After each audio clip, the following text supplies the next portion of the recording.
गो first के दिल्ली से गुवाहाटी जा रहे हवाई जहाज की विंडशील्ड में बीच आसमान में क्रैक आने की वजह से उसे जयपुर डाइवर्ट करना पड़ा। एक दिन पहले भी एयरलाइन के 2 विमानों में दिक्कत आने से उड़ानें रद्द करनी पड़ी थी। पिछले 2 महीनों से हवाई जहाजों में बार बार आ रही तकनीकी खराबी ने एयरलाइन से लेकर केंद्र सरकार को टेंशन दी हुई। सवाल उठ रहे हैं कि यह एक इत्तेफाक है या बड़े हादसे की चेतावनी है, क्योंकि मामला किसी एक एयरलाइन का नहीं है। अलग अलग एयरलाइन के विमान, अलग अलग जगह से उड़ान भरने वाले विमान और अलग अलग जगह जा रहे विमानों में दिक्कतें आई। आशंका जताई गई कि कोरोना काल में 2 साल तक हवाई जहाज जमीन पर खड़े थे। ऐसे में हो सकता है कि इसी वजह से उनमें खराबी आ रही हो।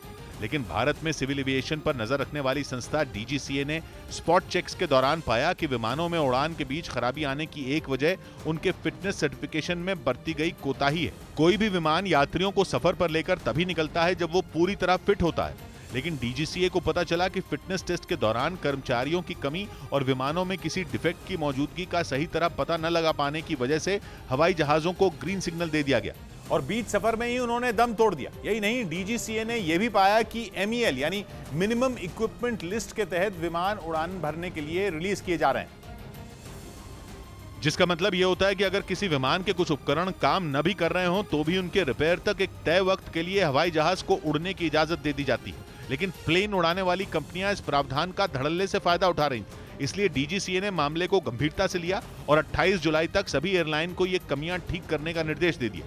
और डीजीसीए का निर्देश नहीं माना गया तो एयरलाइनों के खिलाफ कार्रवाई की जाएगी। 2 दिन पहले नागरिक उड्डयन मंत्री ज्योतिरादित्य सिंधिया ने भी सभी एयरलाइन के साथ अलग अलग मीटिंग की थी और उन्हें सुरक्षा बढ़ाने को कहा था, क्योंकि बीच सफर में हवाई जहाजों में आ रही दिक्कतें परेशानी का सबब बनी हुई थी। अभी 17 जुलाई को यूएई के शारजाह से हैदराबाद आ रहे इंडिगो के विमान को तकनीकी खराबी की वजह से पाकिस्तान के कराची में लैंड कराना पड़ा था।